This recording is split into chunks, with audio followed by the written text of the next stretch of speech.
नमस्कार दोस्तों, आज मैं आपको सुनाने जा रहा हूं एक ऐसी कहानी जिसे सुनकर आपके रोंगटे खड़े हो जाएंगे। ये है पागल चुड़ैल का बदला। कहते हैं हमारे शहर से कुछ दूर एक घना जंगल है। जंगल के बीचों बीच एक पुरानी टूटी फूटी हवेली खड़ी है। बरसों से वो हवेली खाली पड़ी है, कोई वहां जाता नहीं। क्यों? क्योंकि वहां एक पागल चुड़ैल का वास है। लोग कहते हैं कि वो चुड़ैल हर अमावस्या की रात को किसी न किसी को अपना शिकार बनाती है। कई साहसी लोग गए पर कोई लौटा नहीं, सिवाय उनके कपड़ों या निशानियों के जो गांव वालों को अगले दिन मिलती हैं। विक्रम और राजू दो दोस्त शहर के सबसे बड़े डरपोकों में से एक थे। लेकिन एक दिन उन्होंने अपने डर को मात देने और अपने दोस्तों को दिखाने के लिए कि वे कितने बहादुर हैं, उस हवेली में जाने का फैसला किया। सच बता राजू, तू डर तो नहीं रहा? विक्रम ने पूछा जब वे हवेली के गेट के सामने खड़े थे।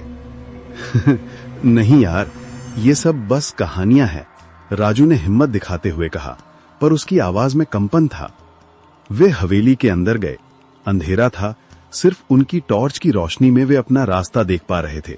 हवेली का हर कोना धूल और मकड़ जालों से भरा था। टूटे फर्नीचर, फटे पर्दे, सब कुछ बता रहा था कि यहां बरसों से कोई नहीं आया। रात के 12 बजे अचानक हवेली की दीवारों पर किसी औरत की चीख गूंजने लगी। एक ऐसी चीख जिसे सुनकर दोनों की रूह कांप उठी। डर मत, ये बस हवा की आवाज है, राजू ने अपने डर को छिपाते हुए कहा। लेकिन तभी अचानक उनकी टॉर्च बंद हो गई। अंधेरे में उन्होंने अपने पीछे से एक फुसफुसाहट सुनी। मुझे देखना चाहते थे ना? दोनों ने पीछे मुड़कर देखा और वहां वो थीं, एक औरत, सफेद कपड़ों में, बिखरे हुए बाल, लाल लाल आंखें और एक ऐसी मुस्कान जो मौत से भी डरावनी थी।